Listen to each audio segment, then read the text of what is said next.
Hey folks, it's September the 11th and the year is 2025. Uh, in the aftermath of cold-blooded murder of a young Ukrainian woman in the subway train in U.S. and immediately after the assassination of Charles Kirk, someone saying a crime-free city or country may be safe for the people, but it may not be safe for democracy. What kind of democracy is that? I have no clue. Only a donkey would say that, but this happens to be a two legged donkey. Listen to this.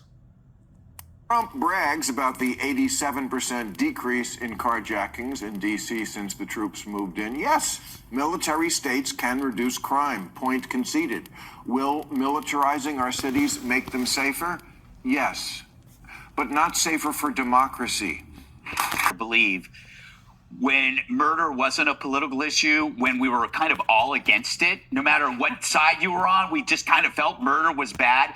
But then the left put that through the ideological meat grinder, where suddenly crime became a response to oppression, an act by the oppressed. And that meant the victim was a lesser problem in the left's hierarchy of problems. And so what you saw was the Dems became kind of known for being soft on crime, but the media stepped in to twist that narrative into a form of suicidal empathy. It's like you're supposed to care until it hurts. That meant that if you crossed the street to avoid a gang, that was your fault, not the gangs. You were a racist if you looked out for your own self-preservation. So it's the crime to the media. It isn't murder. It's that you notice the murder. And they will say, and you ask why, and they will say, well, obviously it's to score political points. That's what you're doing. So you have to think about that.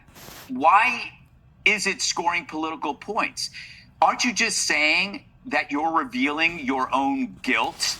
That anytime somebody voices outrage, you're in danger of being exposed for your ambivalence towards crime and your pro-crime policies. Like if that wasn't an issue, you wouldn't care if people express their outrage because it wouldn't affect you. But you're going, oh my God, the spotlight is now on us. Now we have to defend all the terrible things we've done. And just a point that is very obvious, it's not like we cherry pick crimes.